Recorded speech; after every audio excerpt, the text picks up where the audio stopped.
Hi everyone, I'm Kiara. I'm a ProStart alumni from Bonita High School in LA County. So today we're going to be going over this Lead It. We're going to discuss leveling up and career laddering. So it's important to pay attention because we're going to go over what makes a good leader, how to set goals, and how to prepare for college. I want to start off by saying that you control your success.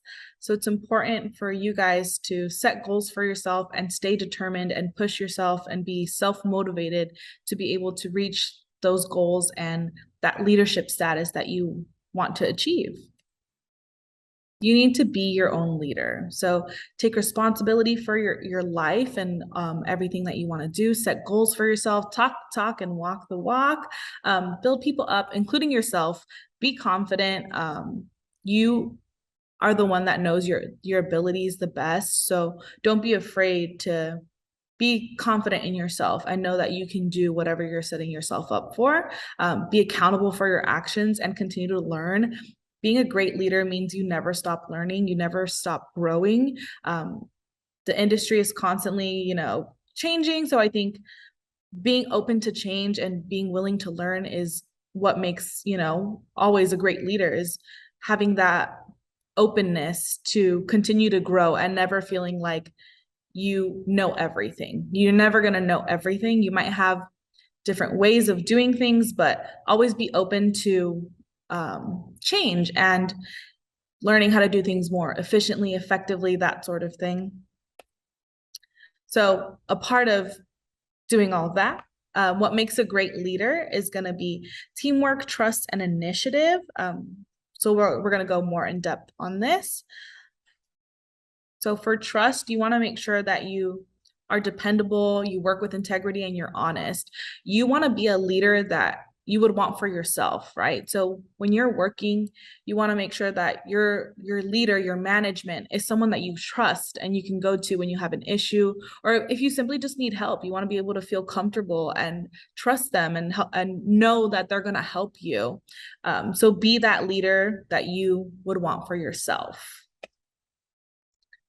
For some teamwork tips, um, don't gossip, have open and positive communication, ask questions to ensure understanding, don't be a slacker, engage with and support your coworkers. I think something that's important to note here is making sure that you're comfortable in asking questions. A lot of people have different learning styles. So if you're training someone or if someone is training you and there's something that maybe they explain to you in a way that you don't understand, or maybe you need to see it through one time to be able to like kind of grasp it, make sure that you're able to communicate that and ask if you need, help, or if you're training someone, making sure that they understand in the way that you are communicating.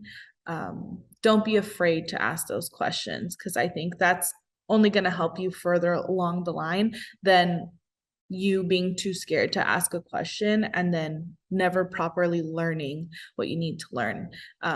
Any leadership should be able to give you tips for you to succeed and set you up for that success. Initiative. So part of being a leader is taking initiative and setting goals. Don't wait for someone to tell you what to do. If you see something that that needs to be done, go ahead and take that initiative and do it.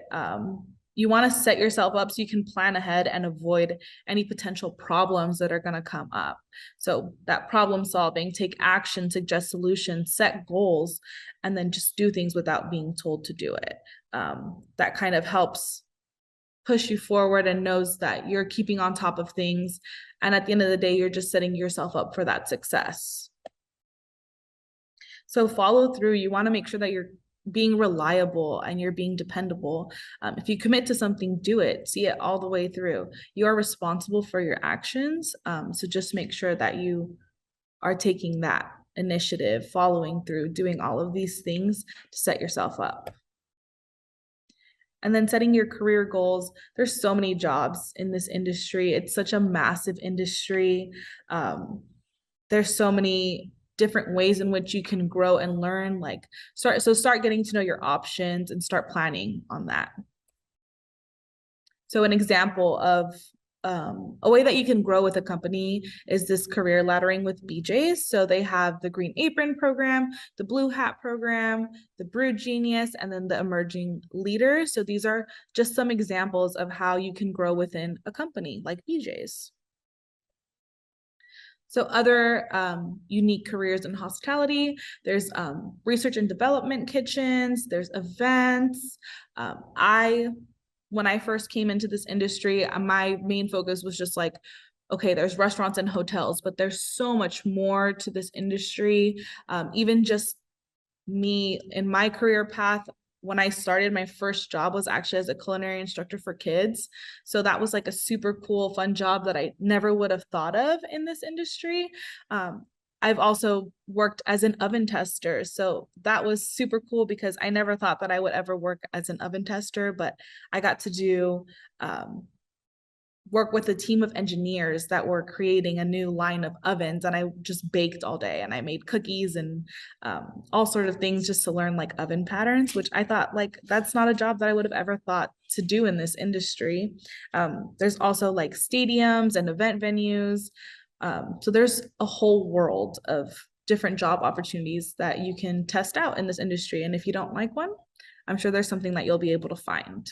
So these are some of the certifications that we offer. If college isn't for you, you can do some of these certificates and apprenticeships that kind of help give you that advantage when coming to look for jobs. A lot of industry work, either you just climb the ladder, as, most people's stories, if you meet CEOs or even like owners and GMs and stuff, most of them start at that industry starter level. So they'll start as either, if they're in the kitchen, they'll start as a dishwasher. If they're in front of house, they'll start as a host, a server, a busser, that sort of thing. So you can always go that apprenticeship route where you just start going straight into the workforce, or there's so many different college options. There's a bunch of California state universities, or even throughout, the country, there's a ton of different colleges that offer hospitality and can kind of get you that start, whether it be in the front of house side of things, or in back of house, or in tourism, or, again, a whole world of things that you can do in this industry. There are so many resources available to help pay for college. For example, we have our California Restaurant Foundation Scholarship, and then there's also the National Restaurant Association Education Foundation Scholarship. So there's so many resources that can help pay for college. You shouldn't have to struggle to pay for college. There's one thing that I did was I applied for the California Restaurant Foundation and I got help all 4 years. So I thankfully didn't have any debt leaving college, which is also something that can already just help set you up for success. You're not graduating with a whole bunch of debt for school. Here are some of the certificates that we offer through the California Restaurant Foundation. So the FIT certificate that you can get after completing this course, and then the California Restaurant Association Workforce Ready certificate.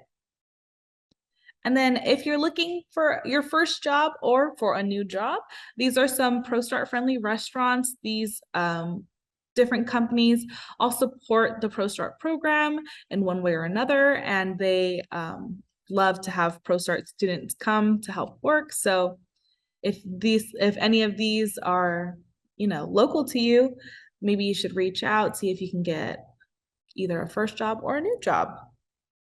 And then we just want to give a big thank you to our sponsors. Thank you guys so much for helping make this workshop possible.